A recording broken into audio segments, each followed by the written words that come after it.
E = GMC²। ਜੀ ਆਇਆਂ ਨੂੰ 35ਵੀਂ ਵਾਰੀ ਮੁਲਾਕਾਤ ਅੱਜ 22 ਮਈ ਨੂੰ। ਅਸੀਂ ਸਾਰੀਆਂ ਗੱਲਾਂ ਕਰਦੇ ਜਿਹੜਾ ਇਟਰਨਲ ਲਾਈਫ ਬਈ ਅਮਰ ਕਿਵੇਂ ਹੋਣਾ ਉਹਦੇ ਫਾਰਮੂਲੇ ਨੂੰ ਬਈ ਪਿਛਲੇ 10-12 ਲੈਕਚਰਾਂ 'ਚ ਹੌਲੀ ਹੌਲੀ ਵਧਾਇਆ ਤੇ ਕੱਲ ਇੰਟਰੋਡਿਊਸ ਕਰ ਦਿੱਤਾ ਸੀ ਕਿ E = GMC² ਦੇ ਵਿੱਚ C ਕੀ ਹੈ। C ਹੈ ਚਾਂਸ। ਹੁਣ ਇਹ ਅਸਲ 'ਚ ਬੜਾ ਹੀ ਥੋੜ੍ਹਾ ਔਖਾ ਜਿਹਾ ਮਾਮਲਾ ਹੈ ਕਿਉਂਕਿ ਇਹਦੇ ਵਿੱਚ ਕਈ ਵਾਰੀ ਸਾਇੰਸਦਾਨ ਵੀ ਟਪਲਾ ਖਾ ਜਾਂਦੇ ਨੇ ਕਿ ਵੀ ਉਹ C ਫॉर ਚਾਂਸ ਦਾ ਕੀ ਮਤਲਬ, ਕਿਉਂਕਿ ਉਹਦੇ ਨਾਲ ਇੱਕ ਬੜੀ ਖਲਾ ਜਿਹਾ ਪੈਦਾ ਹੁੰਦਾ ਕਿ ਜਿਵੇਂ ਸਾਡੇ ਕੋਲ ਸਾਰਾ ਕੁਝ ਸਾਡੇ ਕਾਬੂ 'ਚ ਨਹੀਂ ਹੈ ਤੇ ਚਾਂਸ ਦਾ ਫੈਕਟਰ ਬੜਾ ਵੱਡਾ ਹੈ। ਹਾਂ, ਸਾਰਾ ਵਿਗਿਆਨ ਜਿਹੜਾ ਇਸ ਚੀਜ਼ ਦੇ ਉੱਤੇ ਖੜਾ ਹੈ ਕਿ ਬੜਾ ਕੁਝ ਕੀ ਵੀ ਸਭ ਕੁਝ ਜੋ ਵਰਤਾਰਾ ਹੋ ਰਿਹਾ ਬ੍ਰਹਿਮੰਡ ਦੇ ਵਿੱਚ ਉਹ ਇੱਕ ਪਿਓਰ ਚਾਂਸ ਇਵੈਂਟ ਹੈ। ਹਾਂਜੀ, ਕਿਉਂਕਿ ਇਹਨੂੰ ਉਹ ਚਾਂਸ ਦੇ ਪਿੱਛੇ ਜੇ ਹੋਰ ਮੈਕੈਨਿਜ਼ਮ ਨਾ ਪਤਾ ਹੋ ਸਾਨੂੰ ਹਾਲੇ ਲੱਗੇ ਤੇ ਅਸੀਂ ਉਹਨੂੰ ਮੰਨ ਕੇ ਚੱਲਦੇ ਵੀ ਸਾਨੂੰ ਨਹੀਂ ਪਤਾ। ਤੇ ਸਾਇੰਸ ਦੀ ਇਹ ਬੜੀ ਵੱਡੀ ਪ੍ਰੋਪਰਟੀ ਹੈ ਕਿ ਕਹਿ ਦੇਣਾ ਵੀ ਸਾਨੂੰ ਨਹੀਂ ਪਤਾ। ਉਹਦੇ ਕਰਕੇ ਜਦੋਂ ਖਲਾ ਆਉਂਦਾ ਨਾ, ਜਿਵੇਂ ਬਾਹਰ ਹਵਾ ਦੇ ਵਿੱਚ ਵੀ ਜਿੱਥੇ ਕੋਈ ਪ੍ਰੈਸ਼ਰ ਘਟ ਜਾਵੇ ਉੱਥੇ ਫਿਰ ਬੜੀ ਸਪੀਡ 'ਚ ਹਨੇਰੀ ਆਉਂਦੀ ਹੈ, ਕਿਉਂਕਿ ਸਾਇੰਸਦਾਨ ਖੁੱਲ੍ਹ ਕੇ ਕਹਿ ਸਕਦਾ ਕਿ ਵੀ ਮੈਨੂੰ ਇੱਥੋਂ ਤੱਕ ਪਤਾ ਹੈ ਤੇ ਇਸ ਤੋਂ ਅੱਗੇ ਮੈਨੂੰ ਪਤਾ ਨਹੀਂ। ਉਹ ਚਾਂਸ ਦੀ ਵੀ ਗੱਲ ਹੋ ਸਕਦੀ ਹੈ। ਤੇ ਉਹ ਦੂਜੀ ਜਿਹੜੀ ਵਿਚਾਰਾਂ ਦੀ ਹਨੇਰੀ ਆਉਂਦੀ ਹੈ ਨਾ ਉਸ ਖਲਾ ਨੂੰ ਭਰਨ ਦੇ ਲਈ, ਉਹ ਸੋਚਦੇ ਨੇ ਜਿਵੇਂ ਉਹਨਾਂ ਨੇ ਕੁਝ ਵੱਧ ਐਕਸਪਲੇਨ ਕੀਤਾ, ਪਤਾ ਉਹਨਾਂ ਨੂੰ ਵੀ ਨਹੀਂ ਹੁੰਦਾ। ਪਰ ਸਾਇੰਸ ਜਿਹੜੀ ਹੈ ਸਾਨੂੰ ਸਨਮੁਖ ਕਰਦੀ ਹੈ ਆਪਣੀ ਇਗਨੋਰੈਂਸ ਦੇ ਬਾਰਡਰ ਦੇ ਉੱਤੇ।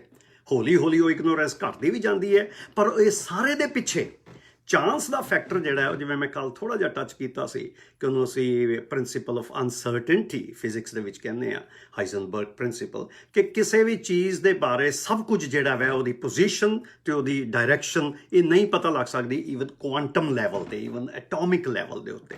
ਹਾਂਜੀ, ਇਸੇ ਕਰਕੇ ਫਿਜ਼ਿਕਸ ਵਾਲੇ ਜਿਹੜੇ ਬੰਦੇ ਹੁੰਦੇ ਨੇ ਨਾ ਉਹਨਾਂ ਨੂੰ ਇਹ ਗੱਲ ਜ਼ਿਆਦਾ ਛੇਤੀ ਸਮਝ ਆ ਜਾਂਦੀ ਹੈ ਤੇ ਜਿਨ੍ਹਾਂ ਨੂੰ ਬਹੁਤੀ ਸਮਝ ਆ ਜਾਂਦੀ ਹੈ ਉਹ ਫਿਰ ਕਈ ਵਾਰੀ ਉਹ ਵੀ ਬੌਂਦਲਿਆਂ ਵਾਂ ਕਰਨਾ ਸਾਧੂ ਰਿਸ਼ੀਆਂ ਮੁਨੀਆਂ ਵਰਗੇ ਲੱਗਣ ਲੱਗ ਪੈਂਦੇ ਨੇ, ਕਿਉਂਕਿ ਉਹਨਾਂ ਨੂੰ ਗਿਆਨ ਪ੍ਰਾਪਤ ਹੋ ਗਿਆ ਕਿ ਹੋ ਇੰਨਾ ਕੁਝ ਚਾਂਸ ਦੇ ਨਾਲ ਵਾਪਰ ਰਿਹਾ। ਪੂਰਾ ਬ੍ਰਹਿਮੰਡ ਜਿਹੜਾ ਚਾਂਸ ਦੀ ਵਿੱਚ ਵਿਚਰ ਰਿਹਾ। ਇਸੇ ਲਈ ਉਹ ਫਿਰ ਮੈਥਮੈਟੀਕਲ ਫਾਰਮੂਲੇ ਸ਼ੋਅ ਕਰਦੇ ਨੇ ਕਿ ਪੈਰਲਲ ਯੂਨੀਵਰਸ ਹੋ ਸਕਦੇ ਨੇ ਇੱਕੋ ਸਮੇਂ ਦੇ ਵਿੱਚ। ਪੋਸੀਬਿਲਿਟੀਜ਼, ਹਾਂਜੀ, ਪ੍ਰੋਬੇਬਿਲਿਟੀ। ਚਾਂਸ ਦਾ ਬੇਸਿਕ ਮਤਲਬ ਇਹੀ ਹੈ ਸੰਭਾਵਨਾ, ਪ੍ਰੋਬੇਬਿਲਿਟੀ। ਉਹ ਡਿਕਸ਼ਨਰੀ ਕਹਿੰਦੀ ਹੈ ਚਾਂਸ ਦਾ ਮਤਲਬ ਮੌਕਾ ਉਹ ਨਾਰਮਲ ਗੱਲਾਂ ਦਾ ਚਾਂਸ, ਪਰ ਇਹ ਸੰਭਾਵਨਾ ਕਿਸੇ ਗੱਲ ਦੇ ਹੋਣ ਦੀ ਕਿੰਨੀ ਸੰਭਾਵਨਾ ਹੈ। ਪਰ ਉਹ ਫੈਕਟਰ ਇੰਨੇ ਜ਼ਿਆਦਾ ਨੇ ਨਾ ਕਿ ਉਹਨਾਂ ਨੂੰ ਅਸੀਂ ਮੰਨ ਸਕਦੇ ਹਾਂ ਕਿ ਅਨੰਤ ਤੱਕ ਹੀ ਹੋ ਸਕਦੇ ਨੇ। ਕਿ ਚਾਂਸ ਜਿਵੇਂ ਹੈਗਾ ਕਿ ਮੈਂ ਕੱਲ ਵੀ ਜਿਵੇਂ ਗੱਲ ਕੀਤੀ, ਮੈਂ ਸੜਕ ਕ੍ਰੋਸ ਕਰਾਂ ਤੇ ਮੈਨੂੰ ਕੋਈ ਕਾਰ ਆ ਕੇ ਠੋਕ ਜਾਏਗੀ, ਉਹਦੇ ਵਿਰੁੱਧ ਮੈਨੂੰ ਉਹਦੇ ਉੱਤੇ ਕਈ ਕੁਝ ਕਰਨ ਦੇ ਲਈ ਮੇਰੇ ਕੋਲ ਸੰਭਾਵਨਾਵਾਂ ਵੀ ਹੈਗੀਆਂ ਕਿ ਮੈਂ ਉਸ ਚਾਂਸ ਨੂੰ ਮਿਨੀਮਮ ਕਰਾਂ, ਘਟਾਵਾਂ। ਜ਼ੀਰੋ ਕਦੇ ਨਹੀਂ ਹੋ ਸਕਦਾ ਚਾਂਸ। ਹਾਂਜੀ, ਇਸ ਸਿਸਟਮ ਦੇ ਵਿੱਚ ਕਿ ਚਾਂਸ ਕਿਸੇ ਵੀ ਚੀਜ਼ ਦਾ ਖਰਾਬ ਹੋਣ ਦਾ, ਈਵਨ ਇੱਕ ਕੰਪਿਊਟਰ ਦੇਖ ਲਓ ਜਿਹੜੇ ਕਿ ਕਾਫੀ ਕੰਪਲੈਕਸ ਨੇ ਤੇ ਇਹਦੇ ਬਾਰੇ ਹਰ ਚੀਜ਼ ਉਹ ਟੈਕਨੋਲੋਜਿਸਟਾਂ ਨੂੰ, ਇੰਜੀਨੀਅਰਾਂ ਨੂੰ ਪਤਾ ਹੁੰਦੀ ਹੈ ਕਿ ਕਿਵੇਂ ਕਾਬੂ ਕਰਨੀ ਹੈ, ਫਿਰ ਵੀ ਕੰਪਲੈਕਸ ਤੋਂ ਕੰਪਲੈਕਸ ਕੰਪਿਊਟਰ ਜਿਹੜਾ ਕੋਲੈਪਸ ਕਰ ਜਾਂਦਾ, ਹਾਂਜੀ, ਕ੍ਰੈਸ਼ ਕਰ ਜਾਂਦਾ। ਤੇ ਜਿਹੜੀ ਬਾਇਓਲੋਜੀ ਹੈ ਉਹਦੇ ਵਿੱਚ ਤੇ ਚਾਂਸ ਦਾ ਬੜਾ ਹੀ ਵੱਡਾ ਰੋਲ ਹੈ। ਸਾਰੀ ਈਵੋਲੂਸ਼ਨ ਜਿਹੜੀ ਹੈ, ਸਾਰੀ ਵਿਕਾਸ ਦੀ ਪ੍ਰਕਿਰਿਆ ਜਿਹੜੀ ਹੈ ਉਹ ਚਾਂਸ ਦੇ ਨਾਲ ਹੋਈ ਹੈ।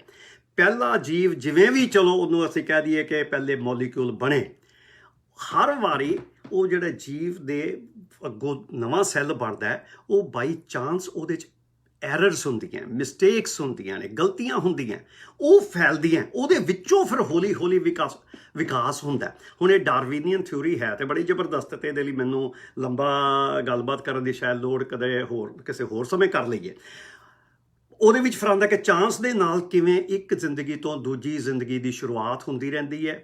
ਉਹਦੇ ਵਿੱਚ ਫਿਰ ਕਈ ਉਹ ਭੁਲੇਖਿਆਂ ਵਾਲੇ ਸ਼ਬਦ ਹੁੰਦੇ ਨੇ, ਸਰਵਾਈਵਲ ਆਫ ਦ ਫਿਟੈਸਟ। ਨਹੀਂ, ਉਹ ਡਾਰਵੀਨੀਅਨ ਥਿਊਰੀ ਜਿਹੜੀ ਹੈ ਨਾ ਬਾਇਓਲੋਜੀ ਦੇ ਵਿੱਚ ਜਦੋਂ ਅਸੀਂ ਸਮਝਣ ਦੀ ਕੋਸ਼ਿਸ਼ ਕਰਦੇ ਹਾਂ ਤੇ ਉਹ ਸਰਵਾਈਵਲ ਆਫ ਦ ਫਿਟੈਸਟ ਦਾ ਇਹ ਮਤਲਬ ਨਹੀਂ ਕਿ ਜਿਹੜਾ ਜ਼ਿਆਦਾ ਤਾਕਤਵਰ ਹੈ ਜਿਹੜਾ ਦੂਜੇ ਦੇ ਉੱਤੇ ਦਬਾਅ ਪਾ ਸਕਦਾ ਉਹੀ ਜਿੱਤਦਾ ਵੇ। ਨਹੀਂ, ਸਰਵਾਈਵਲ ਆਫ ਦ ਫਿਟੈਸਟ ਪਹਿਲਾਂ ਤੇ ਡਾਰਵਿਨ ਨੇ ਲਫ਼ਜ਼ ਵਰਤਿਆ ਵੀ ਨਹੀਂ ਸੀ, ਉਹ ਬਾਅਦ 'ਚ ਵਰਤਿਆ ਗਿਆ।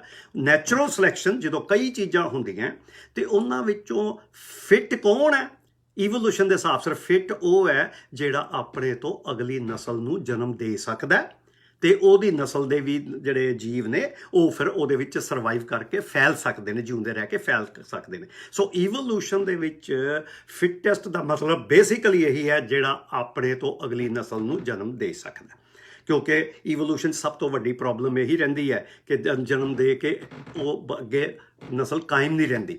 ਜਿਵੇਂ ਇੱਕ ਲੈਕਚਰ 'ਚ ਮੈਂ ਦੱਸ ਚੁੱਕਾ ਕਿ ਜਿੰਨੀਆਂ ਕੁ ਸਪੀਸੀਜ਼ ਇਸ ਸਮੇਂ ਦੁਨੀਆ 'ਚ ਹੈਗੀਆਂ ਨੇ, ਜਿੰਨੀਆਂ ਕੁ ਲੱਖਾਂ, ਉਹਨਾਂ ਤੋਂ ਕਈ ਗੁਣਾ ਜ਼ਿਆਦਾ ਸਪੀਸੀਜ਼ ਆਈਆਂ ਤੇ ਖ਼ਤਮ ਹੋ ਗਈਆਂ ਨੈਚੁਰਲ ਤਰੀਕਿਆਂ ਨਾਲ। ਨੈਚੁਰਲ ਸਿਲੈਕਸ਼ਨ ਦਾ ਸਰਵਾਈਵਲ ਉਹਨਾਂ ਦਾ ਮੇਨਟੇਨ ਨਹੀਂ ਰਿਹਾ। ਸੋ ਇਹ ਜਿਹੜਾ ਸਰਵਾਈਵਲ ਆਫ ਦ ਫਿਟੈਸਟ ਵਗੈਰਾ ਅਸੀਂ ਕਨਸੈਪਟ ਵਰਤ ਲੈਂਦੇ ਹਾਂ ਨਾ ਆਪਣੀ ਸੋਸ਼ਲ ਭਾਸ਼ਾ 'ਚ। ਸੋਸਾਇਟੀ ਦੇ ਵਿੱਚ ਜਿਹੜੀ ਸੋਸ਼ਲ ਜੈਨੇਟਿਕਸ ਹੈ ਜਾਂ ਸੋਸ਼ਲ ਈਵੋਲੂਸ਼ਨ ਹੈ, ਜਿਹੜੀ ਅਸੀਂ ਜ਼ਿਆਦਾ ਸਿਰਫ ਮਨੁੱਖਾਂ 'ਤੇ ਹੀ ਲਾ ਸਕਦੇ ਹਾਂ, ਉਹਦੇ ਲਈ ਅਸੀਂ ਜੀਨਸ ਦੀ ਥਾਂ 'ਤੇ ਮੀਮਸ ਦਾ ਕਨਸੈਪਟ ਵਰਤਦੇ ਹਾਂ। ਉਹ ਮੀਮ ਵੈਸੇ ਫੇਸਬੁੱਕ ਦੇ ਉੱਤੇ ਵੀ ਵਰਤਦੇ ਆ, ਪਰ ਨਹੀਂ, ਉਹਦੀ ਗੱਲ ਨਹੀਂ। ਮੀਮ ਦਾ ਕਨਸੈਪਟ ਹੈ ਕਲਚਰਲ ਜੈਨੇਟਿਕਸ, ਉਹਦਾ ਇੱਥੇ ਠੀਕ ਮੌਕਾ ਨਹੀਂ ਅੱਜ ਗੱਲ ਕਰਨ ਦਾ। ਸੋ ਇਹ ਜਿਹੜੀ ਚੀਜ਼ਾਂ ਨਾ ਕਿ ਇਹ ਚਾਂਸ ਦੇ ਵਿੱਚ ਅਸੀਂ ਪੈਦਾ ਹੋਏ, ਜਿਵੇਂ ਮੈਂ ਕੱਲ ਵੀ ਦੱਸ ਦਿੱਤਾ ਕਿ ਬਾਈ ਚਾਂਸ ਦੀ ਗੱਲ ਹੈ ਕਿ ਮੇਰੀ ਮਾਂ ਦੇ ਉਸ ਮਹੀਨੇ ਦੇ ਕਿਹੜੇ ਅੰਡੇ ਨੂੰ ਮੇਰੇ ਪਿਓ ਵੱਲੋਂ ਉਸ ਦੇ ਲੱਖਾਂ ਸਪਰਮਾਂ ਵਿੱਚੋਂ ਕਿਹੜਾ ਸਪਰਮ ਇੱਕ ਲੱਗਾ, ਹਾਂਜੀ, ਤੇ ਉਹਦੇ ਨਾਲ ਮੇਰੀ ਜ਼ਿੰਦਗੀ ਦੀ ਸ਼ੁਰੂਆਤ ਹੋਈ। ਕਿਉਂਕਿ ਉਹ ਲੱਖਾਂ ਸਪਰਮਾਂ ਵਿੱਚੋਂ ਕੋਈ ਦੂਜਾ ਲੱਗ ਜਾਂਦਾ ਤਾਂ ਕੋਈ ਦੂਜੀ ਦੀ ਜ਼ਿੰਦਗੀ ਹੁੰਦੀ, ਕਿਉਂਕਿ ਹਰ ਜਿਹੜਾ ਸਪਰਮ ਹੈ ਉਹ ਆਪਣੀ ਜੈਨੇਟਿਕਸ ਯੂਨੀਕ ਲੈ ਕੇ ਆ ਰਿਹਾ। ਹਾਂਜੀ, ਹਰ ਅੰਡੇ ਦੀ ਜੈਨੇਟਿਕਸ। ਮੈਂ ਕਿਉਂਕਿ ਵਧਿਆ ਫੁੱਲਿਆ ਚਾਂਸ ਨਾਲ ਜਾਂ ਜੰਮਿਆ, ਉਹ ਇਸ ਲਈ ਵੀ ਜੰਮਿਆ ਕਿਉਂਕਿ ਮੇਰੇ ਮਾਂ ਪਿਓ ਵੀ ਚਾਂਸ ਨਾਲ ਜੰਮੇ, ਤੁਹਾਡੇ ਵੀ ਚਾਂਸ। ਇਹ ਚਾਂਸ ਦੀ ਜਿਹੜੀ ਹੈ ਨਾ ਸ਼ੁਰੂਆਤ, ਕਿਉਂਕਿ ਜਿਹੜਾ ਜੇ ਅਸੀਂ ਲਫ਼ਜ਼ ਦੂਜਾ ਵਰਤਦੇ ਹਾਂ ਨਾ ਕਿ ਵੀ ਜਿਵੇਂ ਕਿਸੇ ਦੀ ਕਿਸਮਤ ਹੋਵੇ, ਉਹਦੇ ਵਿੱਚ ਜਿਵੇਂ ਕੱਲ ਵੀ ਗੱਲ ਕੀਤੀ, ਕਿਸਮਤ ਦੇ ਨਾਲ ਕਿਸਮਤ ਬਣਾਉਣ ਵਾਲਾ ਵੀ ਚਾਹੀਦਾ, ਤੇ ਸਾਇੰਸ ਉਸ ਚੱਕਰ 'ਚ ਪੈਂਦੀ ਨਹੀਂ ਹੈ। ਸੋ ਅਸੀਂ ਚਾਂਸ ਨੂੰ ਤਾਂ ਲੈ ਕੇ ਚੱਲਦੇ ਹਾਂ ਕਿ ਚਾਂਸ ਨੇ ਸਾਨੂੰ ਜ਼ਿੰਦਗੀ ਦਿੱਤੀ, ਉਹ ਅੱਗੋਂ ਫਿਰ ਜ਼ਿੰਦਗੀ ਕਿਵੇਂ ਬਣੀ, ਕਿਵੇਂ ਅਸੀਂ ਜਿਉਈ, ਕਿਵੇਂ ਵੱਡੇ ਹੋਏ, ਉਹ ਚਾਂਸ ਦੀ ਹੋਈ ਸਾਰੀ ਕਹਾਣੀ ਹੈ। ਜਿਵੇਂ ਕਈ ਵਾਰ ਕਹਿ ਦਿੱਤਾ ਜਾਂਦਾ ਨਾ ਕਿ ਕਲੋਨਿੰਗ ਦਾ ਜਿਹੜਾ ਸਿਸਟਮ ਆ ਗਿਆ ਕਿ ਮੇਰਾ ਇੱਕ ਸੈੱਲ ਲੈ ਕੇ, ਮੇਰੇ ਚਮੜੀ ਦਾ ਵੀ ਇੱਕ ਸੈੱਲ ਲੈ ਕੇ ਟੈਕਨੀਕਲੀ ਤੁਸੀਂ ਇੱਕ ਨਵਾਂ ਸੁਰੇਸ਼ ਰਤਨ ਜੀ ਦੇ ਜੀਨਸ ਉਹੀ ਹੋਣਗੇ ਉਹ ਪੈਦਾ ਕਰ ਸਕਦੇ ਹੋ। ਕਿਉਂਕਿ ਜਿਵੇਂ 15 ਸਾਲ ਪਹਿਲੇ ਇੱਕ ਜਿਹੜੀ ਭੇਡ ਸੀ, ਉਹ ਤੋਂ ਡੋਲੀ ਇੱਕ ਮਾਂ ਦੇ ਸੈੱਲ ਨੂੰ ਲੈ ਕੇ, ਇੱਕ ਨੂੰ ਲੈ ਕੇ ਉਹਦੇ ਤੋਂ ਹੀ ਨਵੀਂ ਬੱਚੀ ਪੈਦਾ ਕੀਤੀ ਜਿਹੜੀ ਬਿਲਕੁਲ ਮਾਂ ਵਰਗੀ ਸੀ ਜੀਨਾਂ ਦੇ ਲੈਵਲ ਤੇ, ਪਰ ਫਿਰ ਵੀ ਜ਼ਿੰਦਗੀ ਦੇ ਲੈਵਲ ਤੇ ਉਹਦੇ ਵਰਗੀ ਨਹੀਂ ਸੀ। ਕਿਉਂਕਿ ਜ਼ਿੰਦਗੀ ਦੇ ਵਿੱਚ ਹਰ ਸਮੇਂ ਦੋ ਸੈੱਲਾਂ ਦੇ ਵਿੱਚ ਵੀ ਇਕੁਅਲ ਨਹੀਂ ਰਹਿੰਦੀ, ਕਿਉਂਕਿ ਉਹਨੂੰ ਕਹਿੰਦੇ ਅਸੀਂ ਐਪੀਜੈਨੇਟਿਕਸ। ਜੇ ਤੁਸੀਂ ਮੇਰੀ ਕਲੋਨਿੰਗ ਵੀ ਕਰ ਲਵੋ ਜਾਂ ਮੈਂ ਆਪਣੀ ਕਲੋਨਿੰਗ ਕਰ ਲਵਾਂ, ਉਹ ਦੂਜਾ ਸੁਰੇਸ਼ ਰਤਨ ਸਟਰਕਚਰ ਦੇ ਲੈਵਲ ਉੱਤੇ ਤੇ ਕਈ ਮਾਮਲਿਆਂ 'ਚ ਹੋ ਸਕਦਾ ਉਹੋ ਜਿਹਾ ਹੋਵੇ, ਪਰ ਉਹ ਜ਼ਿੰਦਗੀ ਦੇ ਵਿੱਚ ਉਹੋ ਜਿਹਾ ਕਦੇ ਨਹੀਂ ਹੋਏਗਾ। ਕਿਉਂਕਿ ਜਿਹੜੇ ਮਾਹੌਲ 'ਚ, ਜਿਹੜੇ ਵਾਤਾਵਰਣ 'ਚ, ਜਿਹੜੇ ਮਿਲੀਓ 'ਚ ਮੈਂ ਪੈਦਾ ਹੋਇਆ, ਜੋ ਮੇਰੀ ਲਾਈਫ ਸਟੋਰੀ ਹੈ, ਜੋ ਮੇਰੇ ਬਚਪਨ ਦੀਆਂ ਬਿਮਾਰੀਆਂ ਨੇ, ਹਾਂਜੀ, ਉਹ ਦੁਬਾਰਾ ਨਹੀਂ ਰੀਕ੍ਰੀਏਟ ਹੋ ਸਕਦੀਆਂ। ਹਾਂਜੀ, ਇਹ ਚਾਂਸ ਹੀ ਹੈ ਕਿ ਮੈਂ ਉਹ ਵੀ ਜਿਉਂਦਾ। ਜਿਵੇਂ ਮੈਂ ਦੱਸਿਆ ਸੀ ਆਪਣੀ ਕਹਾਣੀ 'ਚ ਕਿ 6 ਮਹੀਨੇ ਦਾ ਸਾਂ ਅਤੇ ਮੇਰੇ ਫੇਫੜਿਆਂ ਨੂੰ ਬੜੀ ਠੰਡ ਲੱਗ ਗਈ, ਕਿਉਂਕਿ ਹਰਿਮੰਦਰ ਸਾਹਿਬ ਦੇ ਸਰੋਵਰ ਦੀ ਠੰਡੀ ਠੰਡੀ ਹਵਾ ਰੋਜ਼ ਪੈਂਦੀ ਸੀ, ਕਿਉਂਕਿ ਮੈਂ ਪੈਦਾ ਹੀ ਉੱਥੇ ਦੁਖਭੰਜਨੀ ਬੇਰ ਤੋਂ 100 ਮੀਟਰ ਦੂਰ 'ਤੇ ਹੋਇਆ ਸਾਂ। ਹੁਣ ਉਹ ਕੁਝ ਚਾਂਸ ਦੀਆਂ ਗੱਲਾਂ ਜਿਹੜੀਆਂ ਨੇ ਕਿ ਉਹ ਕਾਬੂ 'ਚ ਨੇ। ਮਾਂ ਪਿਓ ਨੂੰ ਸਮਝ ਲੱਗੀ, ਡਾਕਟਰਾਂ ਨੇ ਕਿਹਾ ਕਿ ਵੀ ਇਹ ਨਹੀਂ ਤੇ ਇੱਥੇ ਮਾਰਿਆ ਜਾਏਗਾ, ਤੁਸੀਂ ਇਹਦੇ ਬਾਰੇ ਕੁਝ ਕਰ ਲਓ। ਸੋ ਉਹਨਾਂ ਨੇ ਘਰ ਚੇਂਜ ਕਰ ਲਿਆ। ਬੜੇ ਗੱਲਾਂ ਚਾਂਸ ਦੀਆਂ ਨੇ ਜਿਨ੍ਹਾਂ ਨੂੰ ਅਸੀਂ ਕਾਬੂ 'ਚ ਕਰ ਸਕਦੇ ਹਾਂ ਹਰ ਲੈਵਲ ਦੇ ਉੱਤੇ, ਪਰ ਉਸ ਤੋਂ ਵੀ ਅਨੰਤ ਗੱਲਾਂ ਹੁੰਦੀਆਂ ਨੇ ਜਿਹੜੀਆਂ ਸਾਡੇ ਕਾਬੂ 'ਚ ਨਹੀਂ ਹੁੰਦੀਆਂ। ਹਾਂਜੀ, ਸੋ ਬੇਸਿਕ ਮੈਸੇਜ ਤੇ ਉਹੀ ਹੈ ਕਿ ਚਾਂਸ ਦਾ ਮਤਲਬ ਇਹ ਨਹੀਂ ਕਿ ਤੁਸੀਂ ਬਿਲਕੁਲ ਆਪਣੇ ਆਪ ਨੂੰ ਛੱਡ ਕੇ ਬਹਿ ਜਾਂਦੇ ਹੋ। ਚਾਂਸ ਦਾ ਮਤਲਬ ਇਹ ਨਹੀਂ ਕਿ ਇਹ ਭਾਸ਼ਾ 'ਚ ਨਹੀਂ ਕਹਿਣਗੇ ਜੋ ਹੋਣਾ ਹੈ ਉਹ ਹੋਏਗਾ, ਨਹੀਂ, ਚਾਂਸ ਵਾਲਾ ਕਹੇਗਾ ਜੋ ਹੋਏਗਾ ਸੋ ਹੋਏਗਾ। ਹੁਣ ਇਹ ਬੜੀ ਇੰਟਰਸਟਿੰਗ ਛੋਟਾ ਜਿਹਾ ਫਰਕ ਹੈ। ਜੋ ਹੋਏਗਾ ਸੋ ਹੋਏਗਾ ਉਹ ਵਿਗਿਆਨੀ ਉਹਨੂੰ ਮੰਨ ਕੇ ਚੱਲਦਾ। ਜੋ ਹੋਣਾ ਸੋ ਹੋਏਗਾ ਦੇ ਵਿੱਚ ਜਿਵੇਂ ਕਿਸੇ ਨੇ ਪਹਿਲੋਂ ਪ੍ਰੀ ਡਿਟਰਮਿਨਡ ਕੀਤਾ, ਕਿਸੇ ਨੂੰ ਪਤਾ ਹੈ ਕਿ ਕੀ ਹੋਣਾ ਹੈ, ਤਾਂ ਜੋ ਹੋਣਾ ਹੈ ਸੋ ਹੋਏਗਾ, ਕਿ ਜੋ ਹੋਏਗਾ ਸੋ ਹੋਏਗਾ। ਜੋ ਹੋਏਗਾ ਸੋ ਹੋਏਗਾ ਵਿਗਿਆਨੀ ਰੂਪ ਦੇ ਵਿੱਚ ਤੁਸੀਂ ਉਹਦੇ ਵਿੱਚ ਆਪਣੇ ਵੱਲੋਂ ਜੋ ਕੁਝ ਕਰ ਸਕਦੇ ਹੋ, ਉਸ ਦੇ ਚਾਂਸਸ ਨੂੰ ਗਲਤ ਹੋਣ ਤੋਂ ਜਾਂ ਜਿਹੜੀ ਡਾਇਰੈਕਸ਼ਨ 'ਚ ਤੁਸੀਂ ਆਪਣੀ ਜ਼ਿੰਦਗੀ ਨੂੰ ਲਿਜਾਣਾ ਚਾਹੁੰਦੇ ਹੋ ਉਹ 'ਚ ਬੜਾ ਕੁਝ ਪੋਸੀਬਲ ਹੈ। ਸਾਰੀ ਸਾਇੰਸ, ਸਾਰੀ ਟੈਕਨੋਲੋਜੀ, ਸਾਰੀ ਮਨੁੱਖਤਾ, ਸਾਡੀ ਕਹਾਣੀ ਹੀ ਉਸ ਚਾਂਸ ਫੈਕਟਰਾਂ ਨੂੰ ਆਪਣੇ ਕਾਬੂ 'ਚ ਕਰਨ ਦੀ ਹੈ। ਤੇ ਉਮਰ ਦੇ ਪੜਾਅ ਬਾਰੇ ਤੇ ਉਮਰ ਦੀ ਲੰਬਾਈ ਬਾਰੇ ਉਹਦੇ ਵੀ ਜਿਹੜੇ ਚਾਂਸ ਫੈਕਟਰ ਨੇ ਉਹਨਾਂ 'ਚੋਂ ਬੜਾ ਕੁਝ ਅਸੀਂ ਕੰਮ ਕਰ ਸਕਦੇ ਹਾਂ, ਪਰ ਬੜਾ ਕੁਝ ਨਹੀਂ। ਰਿਚਰਡ ਡਾਕਿੰਸ ਇੱਕ ਸਾਡਾ ਬਾਇਓਲੋਜੀ ਦਾ ਬੜਾ ਫੇਮਸ ਫਿਲਾਸਫਰ ਤੇ ਸਾਇੰਟਿਸਟ ਹੈ, ਉਹਦੀ ਇੱਕ ਬੜੀ ਇੰਟਰਸਟਿੰਗ ਕਿਤਾਬ ਹੈ ਕਿ ਪਿਲਗ੍ਰਿਮੇਜ ਦ ਟੇਲ ਆਫ ਦ ਅਨਸੈਸਟਰਸ, ਕਿ ਜੇ ਅਸੀਂ ਉਸ ਯਾਤਰਾ ਤੇ ਵਾਪਸ ਜਾਣਾ ਸ਼ੁਰੂ ਕਰੀਏ ਨਾ ਕਿ ਅਸੀਂ ਆਏ ਕਿੱਥੋਂ ਆ ਤੇ ਅਸੀਂ ਕਦੋਂ ਕਦੋਂ ਕਿਹਨੂੰ ਕਿਹਨੂੰ ਮਿਲਾਂਗੇ। ਹਾਂਜੀ, ਜਿਵੇਂ ਜੇ ਸ਼ੁਰੂ ਕਰ ਲਈਏ ਅਸੀਂ ਸਾਰੇ ਹੁਣ ਦੇ ਹੋਮੋਸੇਪੀਅਨਸ ਤੁਰਨਾ ਆਪਣੇ ਬੈਕਵਰਡ ਇਨ ਟਾਈਮ, ਤੇ ਕੋਈ 1.5 ਲੱਖ ਸਾਲ ਪਹਿਲੋਂ ਅਸੀਂ ਹੋਮੋ ਨੈਦਰਨਥਾਲ ਨੂੰ ਮਿਲਾਂਗੇ। ਹਾਂਜੀ, ਜਿਨ੍ਹਾਂ ਦੇ ਉਸ ਤੋਂ ਲੱਖ ਕੁ ਸਾਲ ਪਹਿਲੇ ਕਈ ਹੋਰ ਜਿਹੜੀਆਂ ਹੋਮੋਸੇਪੀਅਨਸ ਸਪੀਸੀਜ਼ ਚੱਲਦੀਆਂ ਜਾਂਦੀਆਂ। ਫਿਰ 10 ਕੁ ਲੱਖ ਸਾਲ ਪਹਿਲੇ ਅਸੀਂ ਉਹਨਾਂ ਚਿੰਪੈਂਜ਼ੀਆਂ ਤੇ ਬਾਂਦਰਾਂ ਨੂੰ ਮਿਲਾਂਗੇ, ਕਿਉਂਕਿ ਉਹ ਵੀ ਸਾਰੇ ਜਣੇ ਉਸ ਯਾਤਰਾ ਤੇ ਜਾ ਰਹੇ ਨੇ। 10 ਲੱਖ ਸਾਲ ਨੂੰ ਮਿਲਾਂਗੇ ਅਸੀਂ ਆਪਣੇ ਉਸ ਅਨਸੈਸਟਰਸ ਨੂੰ। ਇੰਝ ਕਰਦੇ ਕਰਦੇ ਕਰਦੇ ਥਿਓਰੈਟੀਕਲੀ ਅਸੀਂ ਇੱਕ ਦਿਨ ਉਸ ਪਹਿਲੇ ਇੰਡੀਵਿਜੂਅਲ ਤੇ ਵੀ ਜਾ ਸਕਦੇ ਆ, ਜਿਹਨੂੰ ਕਹੀਦਾ ਵਾ the last universal common ancestor Lucy ਦੇ ਨਾਂ ਦੇ ਉੱਤੇ ਵੀ ਚੱਲ ਸਕਦੇ। ਪਰ ਉਹਦਾ ਫਿਰ ਕਹਿਣਾ ਹੈ ਕਿ ਦੁਬਾਰਾ ਉਸ ਯਾਤਰਾ ਤੋਂ ਤੁਸੀਂ ਵਾਪਸ ਨਹੀਂ ਆ ਸਕਦੇ, ਕਿਉਂਕਿ ਜਦੋਂ ਦੁਬਾਰਾ ਆਣਾ ਨਾ, ਉਹ ਕਿਹੜੇ ਵੇਲੇ ਕੌਣ ਕਿਵੇਂ ਮੁੜਿਆ, ਕਿੱਥੇ ਕਿਹੜੀ ਹੋਈ, ਉਹ ਕੋਈ ਰਿਪੀਟ ਨਹੀਂ ਹੋਣੀ, ਕਿਉਂਕਿ ਈਵੋਲੂਸ਼ਨ ਡਿਟਰਮਿਨਿਸਟਿਕ ਨਹੀਂ ਹੈ। ਕਿਸੇ ਨੇ ਉਹਨੂੰ ਡਾਇਰੈਕਸ਼ਨ ਨਹੀਂ ਦਿੱਤੀ ਹੋਈ ਕਿ ਇਸ ਡਾਇਰੈਕਸ਼ਨ ਦੇ ਵਿੱਚ ਮੈਂ ਇਵੋਲਵ ਹੋਣਾ, ਜਾਂ ਇਸ ਕੰਮ ਲਈ ਮੈਨੂੰ ਇਹ ਨੱਕ ਬਣਾਉਣਾ ਤੇ ਕੰਨ ਬਣਾਉਣਾ ਤੇ ਅੱਖ ਬਣਾਉਣੀ। ਨਹੀਂ, ਇਹ ਬਣੀਆਂ ਚੀਜ਼ਾਂ। ਇਸ ਲਈ 3 ਅਰਬ ਸਾਲ ਲੱਗੇ ਨੇ ਸਾਡੇ ਤੱਕ ਪੁੱਜਣ 'ਚ।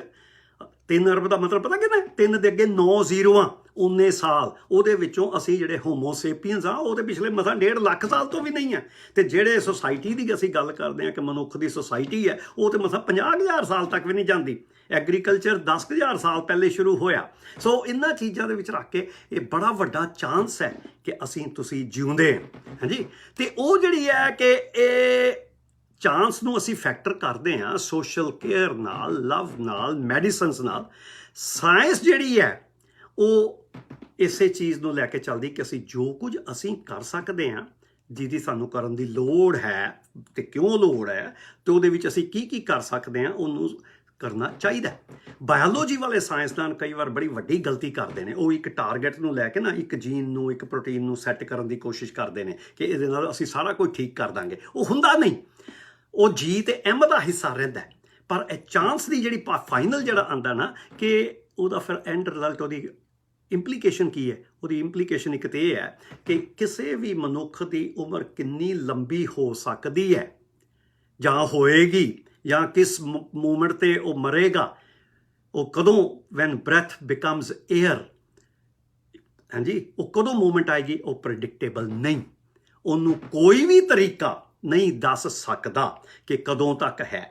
ਤੇ ਜਦੋਂ ਅਸੀਂ ਇਹਨੂੰ ਨਾਲ ਜੋੜ ਲਈਏ ਆਪਣੇ ਹੋਮਿਓਡਾਇਨਾਮਿਕਸ ਦੀਆਂ ਥਿਊਰੀਆਂ ਤੇ ਜਿੰਨੀ ਚੀਜ਼ਾਂ ਮੈਂ ਤੁਹਾਡੇ ਨਾਲ ਕੀਤੀਆਂ, ਕਿ ਕੋਈ ਸਾਡੇ ਅੰਦਰ ਮਾਰਨ ਵਾਲੀ ਚੀਜ਼ ਕੋਈ ਨਹੀਂ, ਸਾਡੇ ਅੰਦਰ ਸਾਰਾ ਕੁਝ ਸਾਨੂੰ ਸੰਭਾਲਣ ਵਾਲਾ ਹੈਗਾ। ਸੋ ਅੰਦਰੂਨੀ ਕਾਰਨ ਆਪਣੇ ਆਪ ਦੇ ਵਿੱਚ ਕੋਈ ਨਹੀਂ ਹੈਗਾ ਕਿ ਵੀ ਮੈਂ ਅਮਰ ਨਹੀਂ ਹੋ ਸਕਦਾ ਜਾਂ ਤੁਸੀਂ ਅਮਰ ਨਹੀਂ ਹੋ ਸਕਦੇ। ਅਮਰ ਹੋ ਸਕਦੇ ਆ। ਸਾਨੂੰ ਉਹ ਜੀ ਚਾਹੀਦੀ ਹੈ, ਜੀਨਸ ਚਾਹੀਦੇ ਨੇ, ਐਮ ਚਾਹੀਦੀ ਹੈ, ਪਰ ਉਹਦੇ ਬਾਵਜੂਦ ਵੀ ਚਾਂਸ ਹੈ ਕਿ ਮੌਤ ਹੋ ਜਾਏਗੀ। ਚਾਂਸ ਹੈ ਕਿ ਉਹ ਮੌਤ ਐਕਸੀਡੈਂਟਲੀ ਹੋਏਗੀ, ਕਿ ਕਿਸੇ ਹੋਰ ਰੀਜ਼ਨ ਕਰਕੇ ਹੋਏਗੀ। ਜਿੰਨਿਆਂ ਰੀਜ਼ਨਸ ਨੂੰ ਅਸੀਂ ਰੋਕ ਸਕਦੇ ਹਾਂ ਉਹ ਤੇ ਰੋਕ ਲਈਏ। ਇਹਨੂੰ ਕਹਿਣ ਦਾ ਇੱਕ ਦੂਸਰਾ ਬੜਾ ਖੂਬਸੂਰਤ ਤਰੀਕਾ ਇਹ ਹੈ ਕਿ ਅਸਲ ਵਿੱਚ ਤੇ ਮੈਂ ਅਮਰ ਹਾਂ, ਮੈਂ ਇਮੋਰਟਲ ਹਾਂ, ਤੁਸੀਂ ਵੀ ਇਮੋਰਟਲ ਹੋ। ਬਾਇਓਲੋਜੀ ਨੇ ਸਾਨੂੰ ਮਾਰਨ ਦੇ ਲਈ ਨਹੀਂ ਬਣਾਇਆ, ਉਹਨੇ ਸਿਰਫ ਸਾਨੂੰ ਸਾਂਭਣ ਦੇ ਲਈ ਵੀ ਨਹੀਂ ਕੋਈ ਬਹੁਤੀ ਕੋਸ਼ਿਸ਼ ਕੀਤੀ। ਅਸੀਂ ਜੋ ਕੁਝ ਕੋਸ਼ਿਸ਼ ਕੀਤੀ ਹੈ ਹੁਣ ਤੱਕ ਪੁੱਜੇ ਹਾਂ, ਅਸੀਂ 90, 100, 122 ਸਾਲ ਦੀ ਉਮਰ ਤੱਕ। ਹਾਂਜੀ, ਉਹ ਜਿਹੜੇ ਚਾਂਸ ਦੀ ਗੱਲ ਲੈ ਲਓ, ਤੇ ਉਹ ਮੈਂ ਜੌਨ ਕੈਲਮਨ ਦੀ ਗੱਲ ਸੁਣਾਈ ਸੀ ਕਿ ਜਦੋਂ 80 ਸਾਲ ਦੀ ਉਮਰ 'ਚ ਉਹਨੇ ਘਰ ਵੇਚਿਆ, ਕਿਉਂਕਿ ਚਾਂਸ ਦੇ ਹਿਸਾਬ ਸਿਰ, ਪ੍ਰੋਬੇਬਿਲਿਟੀ ਦੇ ਹਿਸਾਬ ਸਿਰ ਤੇ ਉਹਦਾ ਬਿਲਕੁਲ ਖਤਮ ਹੋ ਜਾਣਾ ਚਾਹੀਦਾ ਸੀ, ਪਰ ਜਿਉਂਦੀ ਰਹੀ 40 ਸਾਲ। ਸੋ ਹੈਗੇ ਅਸੀਂ ਸਾਰੇ ਹੀ ਇਮੋਰਟਲ ਹਾਂ, ਅਸੀਂ ਅਮਰ ਹਾਂ ਇੱਕ ਕਿਸੇ ਨਾ ਕਿਸੇ ਰੂਪ ਵਿੱਚ। ਪਰ ਸਾਡੀ ਮੌਤ ਇਮੋਰਟੈਲਿਟੀ ਤੋਂ ਇੱਕ ਦਿਨ ਪਹਿਲਾਂ ਹੋਏਗੀ। ਜਦੋਂ ਵੀ ਅਸੀਂ ਮਰਾਂਗੇ, ਬਸ ਉਹ ਇੱਕ ਦਿਨ ਹੀ ਹੋਰ ਚਾਹੀਦਾ ਸੀ ਤੇ ਅਸੀਂ ਇਮੋਰਟਲ ਹੋਣਾ। ਇਹਨੂੰ ਥੋੜ੍ਹਾ ਜਿਹਾ ਵਿਚਾਰੋ ਕਿ ਅਸੀਂ ਹੈਗੇ ਇਮੋਰਟਲ ਹਾਂ, but we will die one day before immortality. ਤੇ ਸਾਡੀ ਜ਼ਿੰਦਗੀ ਨੂੰ ਚਾਂਸ ਨੇ ਕਿਵੇਂ ਸ਼ੇਪ ਦਿੱਤੀ ਹੈ, ਕਿਹੜੇ ਜ਼ਿੰਦਗੀ ਦੇ ਮੋੜਾਂ ਦੇ ਉੱਤੇ ਅਸੀਂ ਚਾਂਸ ਨੂੰ ਪਛਾਣ ਸਕਦੇ ਹਾਂ। ਹਾਂਜੀ ਕਿ ਉਹ ਜਿਵੇਂ ਮੈਂ ਗੱਲ ਕਲੋਨਿੰਗ ਦੀ ਕੀਤੀ ਕਿ ਕਈ ਵਾਰ ਲੋਕੀ ਕਰ ਜਾਂਦੇ ਨੇ ਨਾ ਕਿ ਉਹ ਜੀ ਜੇ ਕਲੋਨਿੰਗ ਆ ਜਾਏਗੀ ਮਨੁੱਖ ਦੀ ਤੇ ਉਹਦੇ ਵਿੱਚੋਂ ਲੋਕੀ ਜਿਹੜੇ ਨੇ 1000 ਹਿਟਲਰ ਬਣਾ ਲੈਣਗੇ। ਅੱਛਾ ਜੀ, ਜਾਂ ਜੇ ਪੋਜ਼ੀਟਿਵ ਥਿੰਕਰ ਵਾਲੇ ਨੇ ਤੇ ਉਹਦੇ ਵਿੱਚੋਂ 1000 ਬਾਬਾ ਨਾਨਕ ਬਣ ਜਾਣਗੇ ਜਾਂ 1000 ਗਾਂਧੀ ਬਣ ਜਾਣਗੇ ਜਾਂ 1000 ਬੁੱਧ ਬਣ ਜਾਣਗੇ। ਨਹੀਂ, ਬਾਇਓਲੋਜੀਕਲੀ ਨਹੀਂ, ਉਹ ਨਹੀਂ, ਉਹ ਤੁਸੀਂ ਸਰੀਰਕ ਰੂਪ 'ਚ ਤੇ ਅਸੀਂ ਕੁਝ ਉਹੀ ਰਿਪੀਟ ਕਰ ਸਕਦੇ ਹਾਂ, ਪਰ ਹਰ ਇੰਡੀਵਿਜੂਅਲ, ਹਰ ਵਿਅਕਤੀ ਦੀ ਇੱਕ ਆਪਣੀ ਸਟੋਰੀ ਹੈ, ਇੱਕ ਆਪਣੀ ਟ੍ਰੈਜੈਕਟਰੀ ਹੈ। ਜਿਹੜੇ ਸਾਇੰਸਦਾਨ ਸੁਣ ਰਹੇ ਨੇ ਉਹਨਾਂ ਨੂੰ ਬਾਇਓਲੋਜੀ ਦੀ ਭਾਸ਼ਾ 'ਚ ਇਹੀ ਮੈਂ ਦੱਸ ਸਕਦਾ ਕਿ ਜਿਹੜੀ ਜ਼ਿੰਦਗੀ ਅਸੀਂ ਜਿਉਂਦੇ ਹਾਂ ਉਹ ਜੈਨੇਟਿਕਸ ਤੇ ਹੈਗੀ ਹੈ, ਪਰ ਫਿਰ ਐਪੀਜੈਨੇਟਿਕਸ ਹੈ, ਉਹਦੇ ਵਿੱਚ ਇਹੀ ਮਿਲਿਊ ਦਾ ਇਨਵਾਇਰਮੈਂਟ ਹੈ। ਕੋਈ ਮਨੁੱਖ ਇੱਕ ਜ਼ਿੰਦਗੀ ਵਿੱਚ ਦੁਬਾਰਾ ਜਿਹੜੇ ਜ਼ਿੰਦਗੀ ਦੇ ਦਰਿਆ 'ਚੋਂ ਲੰਘੇ ਉਹ 'ਚ ਦੁਬਾਰਾ ਪਾਣੀ 'ਚ ਪੈਰ ਉਸੇ 'ਚ ਨਹੀਂ ਪਾ ਸਕਦਾ। ਜਿਵੇਂ ਕਹਿੰਦੇ ਨਾ ਕਿ ਦਰਿਆ ਦੇ ਇੱਕੋ ਪਾਣੀ 'ਚ 2 ਵਾਰ ਪੈਰ ਨਹੀਂ ਪੈਂਦਾ, ਕਿਉਂਕਿ ਕੰਟੀਨਿਊਟੀ ਚੱਲ ਰਿਹਾ ਹੈ। ਹਾਂਜੀ, ਇਹੀ ਹਾਲ ਬਾਇਓਲੋਜੀ ਦਾ ਕਿ ਅਸੀਂ ਇੱਕੋ ਵਾਰੀ ਅਸੀਂ ਜਿਉਂਦੇ ਹਾਂ, ਉਹਦੇ 'ਚ ਇੰਨੇ ਫੈਕਟਰਸ ਨੇ। ਮੈਂ ਸ਼ਾਇਦ ਬਣਨਾ ਚਾਹੁੰਦਾ ਸਾਂ ਕਿਸੇ ਜਸੂਸੀ ਨਾਵਲਾਂ ਦਾ ਹੀਰੋ ਤੇ ਬਣ ਗਿਆ ਮੈਂ ਸਾਇੰਸਦਾਨ। ਉਹ ਕਿਹੜੇ ਚਾਂਸ ਇਵੈਂਟਸ ਨੇ। ਹਾਂਜੀ, ਆਪਣੀ ਆਪਣੀ ਜ਼ਿੰਦਗੀ 'ਚ ਜੇ ਅੱਜ ਅਸੀਂ ਇਹ ਥੋੜ੍ਹਾ ਜਿਹਾ ਸੋਚੀਏ ਕਿ ਕਿਹੜੀ ਜ਼ਿੰਦਗੀ ਨੇ ਤੁਹਾਨੂੰ ਚਾਂਸ ਦੇ ਨਾਲ ਕਿਵੇਂ ਮੋੜ ਦਿੱਤਾ। ਬੜੇ ਚੀਜ਼ਾਂ ਪਛਾਣੀਆਂ ਜਾਣਗੀਆਂ, ਬੜੀਆਂ ਚੀਜ਼ਾਂ ਨਹੀਂ ਪਛਾਣੀਆਂ ਜਾਣਗੀਆਂ।